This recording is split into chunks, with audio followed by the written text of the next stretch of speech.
All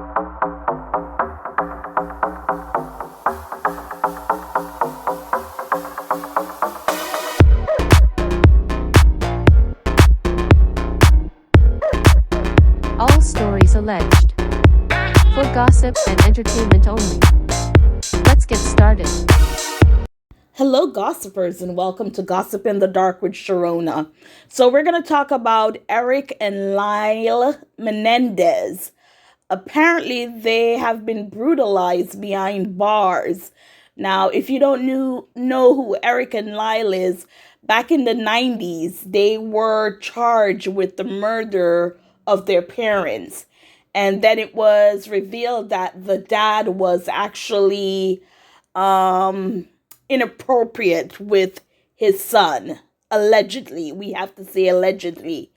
And because of Ryan Murphy's Netflix series Monsters, the Lyle and Erik Menendez story, people started to show more interest in the brothers and believed what they were saying. So now, because they have all this notoriety and everything is going on, I'm not quite sure if this is the catalyst to why they are being brutalized behind bars. So we're going to read an article from TMZ. And the article reads, Erik and Lyle Menendez were viciously attacked in the early days of their time in prison, but their lives have radically changed since then. Okay, so this is earlier when they went in. Okay, they've been in there now for over 30 years.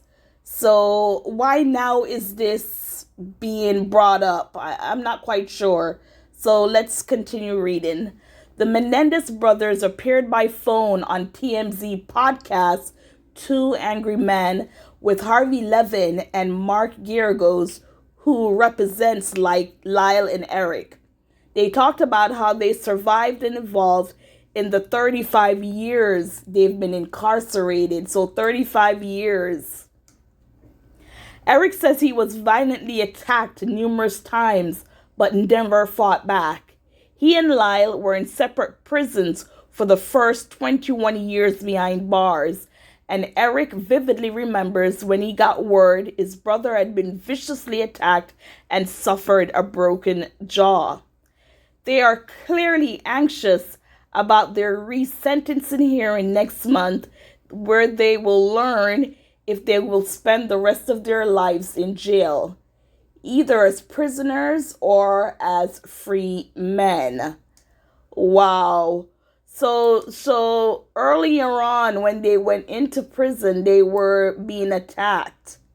So why is this coming up now? And Harvey and Mark, they have a podcast.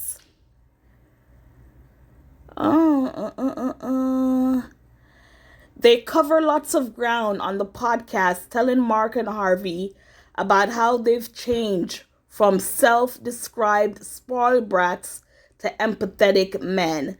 So if you watch the series on Netflix, yes, these boys were spoiled. They get everything they wanted because the parents were wealthy. They also give props to Ryan Murphy's limited series Monsters, the Lyle and Erik Menendez story, and the impact it had on public perception. Erik, 54, and Lyle, 57, have formed plans on what they'll do if they regain their freedom after being convicted of murdering their parents back in 1996. So yes, you could go check out the podcast to hear the full story of the brothers.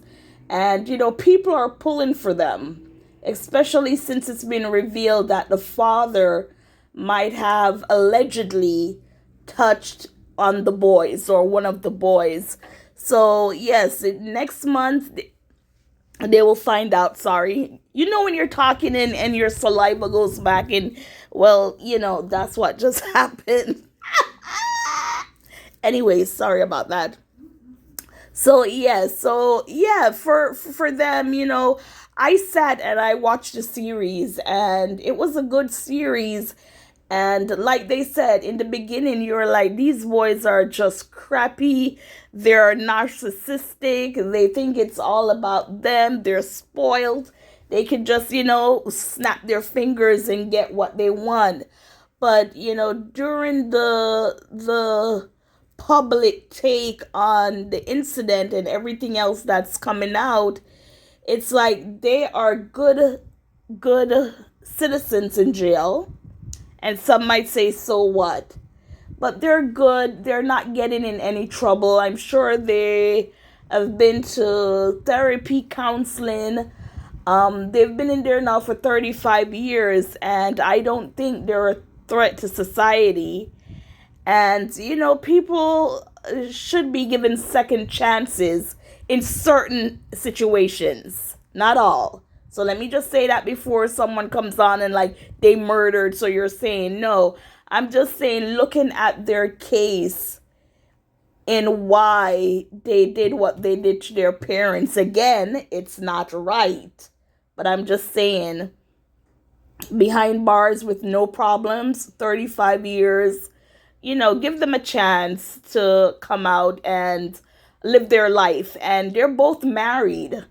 And I think one is going through a divorce now, but they're both married men and haven't been with their wives physically, for all this time. But gossipers, what are your thoughts on this story? I mean, I thought it was something more recent to say, because now they're getting all this, notoriety with the Ryan Murphy show, that all of a sudden they were now being attacked in jail. But yeah, earlier days.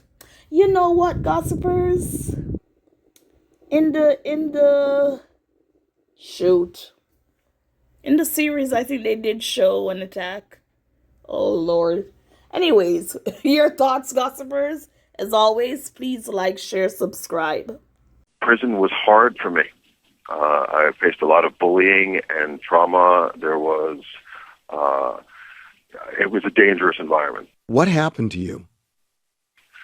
I was picked on, bullied violently, and it was traumatic, and it was continual. And, there's the things that a lot of inmates in prison go through, and when they're not part of a gang structure and they come in and they're basically lone wolf, they just have to be by themselves.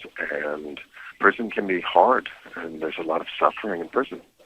So, and I wasn't, I'm not going to fight back. I'm not going to, engage. And I had no one to really to turn to for help. And I was separated from Lyle. And I remember the day that I was told Lyle just got assaulted and got his jaw broken, and it was. I'm thinking, he's over there, I'm going through this over here, and at least we could protect each other maybe if we were together, but we were not even allowed to be together. So it was difficult, and it didn't, that's why it took years to work out of it, because you have to find yourself in prison. And I will say that prisons, I believe that corrections is doing their best, and I want to work with them. I know Lyle is really changing that culture today. They're really trying. But 25 years ago, it was an even darker, more dangerous place.